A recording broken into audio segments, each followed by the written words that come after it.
बहुत सालों पहले अचानक से कुछ बड़े इंसान जैसे राक्षस इस दुनिया में आ जाते हैं, जिन्हें टाइटन्स कहा जाता है।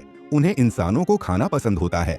वो बहुत सारे इंसानों को खा जाते हैं और इतने इंसानों के मरने के बाद जो बची खुची पॉपुलेशन होती है, वो इन टाइटन से बचने के लिए बहुत बड़ी दीवारें खड़ी करती हैं। 100 सालों से ये दीवारें इंसानों को ऐसे ही बचाकर रख रही हैं। हालांकि कुछ स्पेशल फोर्सेस इन टाइटन से लड़ने के लिए अक्सर इन दीवारों के बाहर जाते रहते हैं। चलिए अब कहानी पे आते हैं। तो कहानी शुरू होती है हमारे मेन कैरेक्टर एरन से, जो कि एक पेड़ की छांव में सो रहा होता है और एक बुरा सपना देखकर अचानक से जाग जाता है और उसकी आंखें खुलते ही वो अपने सामने मिकासा को देखता है। मिकासा एरन की दोस्त होती है और एक हादसे में उसके मॉम और डीन की डेथ के बाद से ही वो एरन के परिवार के साथ ही रहती है। वो एरन को देखकर कहती है, चलो घर चले। और एरन उससे पूछता है कि मैं यहाँ क्या कर रहा था। तो वो कहती है कि तुम घोड़े बेचकर सो रहे थे।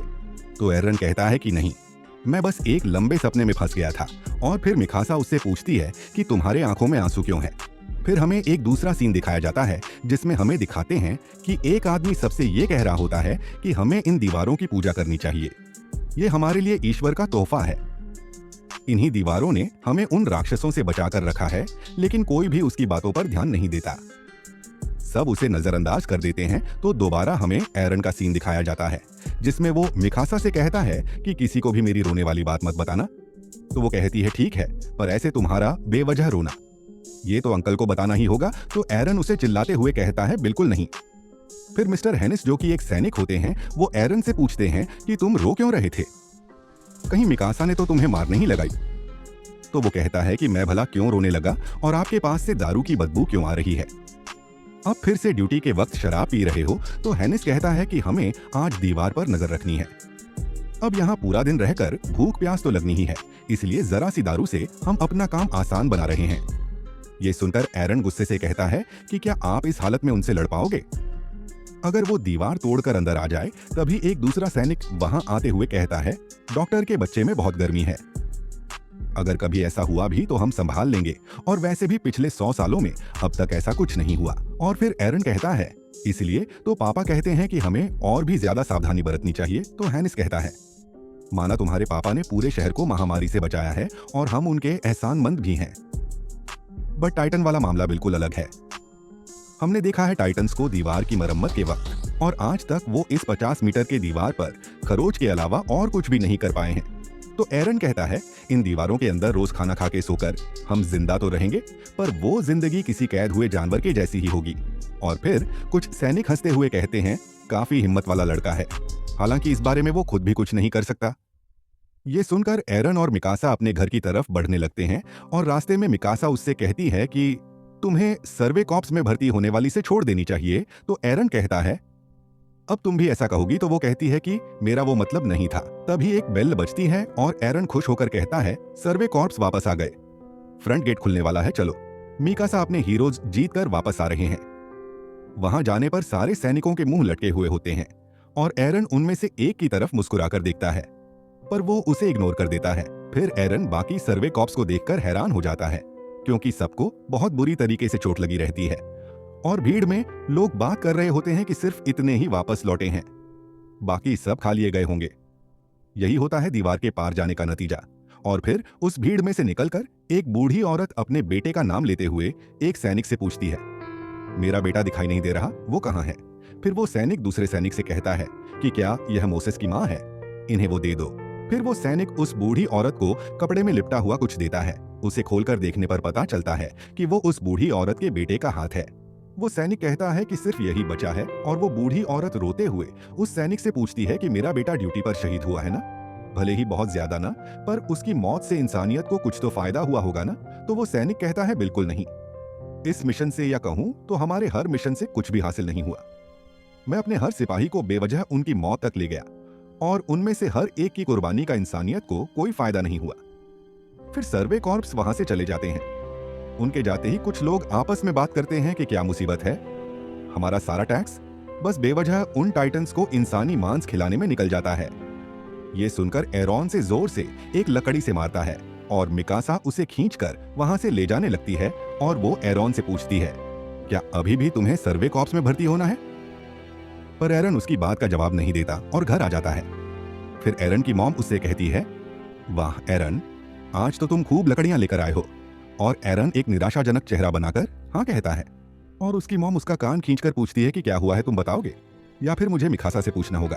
फिर थोड़ी देर बाद एरन खाना खाते वक्त अपने डी एंड से पूछता है, ओह तो आप बाहर जा रहे हो? तो वो कहते हैं कि अंदरूनी दीवार में मेडिकल एग्जामिनेशन है तो मुझे जाना होगा। आने में 2-3 दिन लग जाएंगे। आपकी जानकारी के लिए मैं बता दूं, टोटल 3 दीवारें मौजूद है।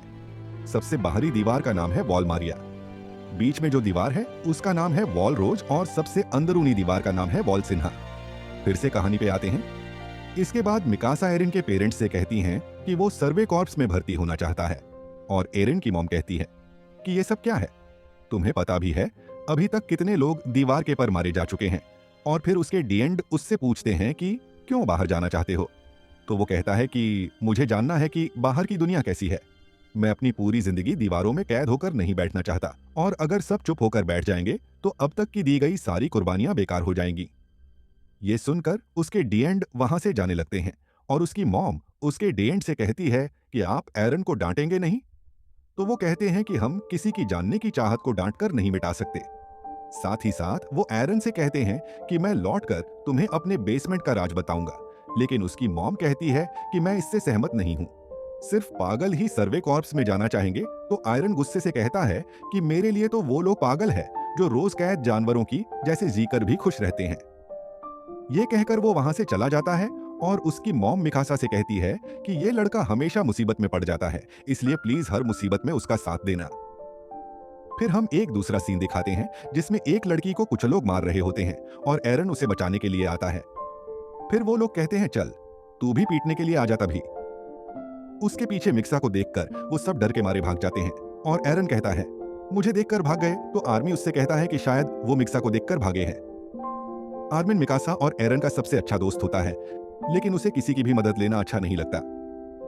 इससे वो खुद को और भी कमजोर महसूस करता है और फिर वो सब बातें करने लगते हैं कि आर्मिन आंखें, क्यों वो लोग तुम्हें मार रहे थे और मिकासा ने सबको घर पर बता दिया कि मुझे सर्वे कॉप्स में भर्ती होना है।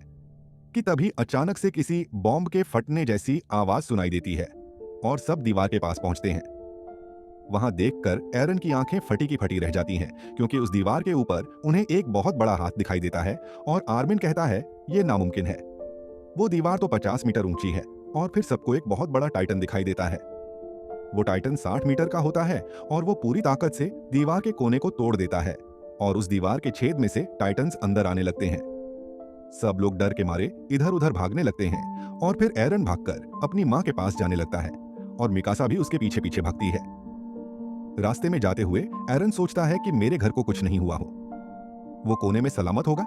तभी वहां जाकर वो देखता है उसका घर तबाह हो चुका है और उसकी मॉम घर के नीचे दबी होती है। फिर एरन मिकासा से कहता है मेरी मदद करो इसे उठाने में, लेकिन वो दोनों मिलकर भी उसे नहीं उठा पाते।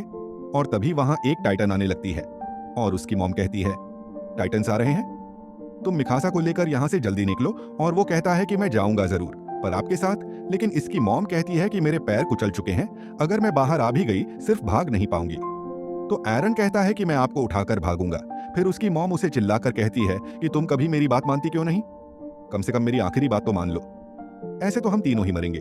तभी हेनिस वहां आता है और एरन की मॉम कहती है कि बच्चों को लेकर भाग जाओ, लेकिन हेनिस कहता है कि मैं इतना गिरा हुआ भी नहीं हूं कार्ला, मैं उस टाइटन को मारकर तुम तीनों को बचाऊंगा।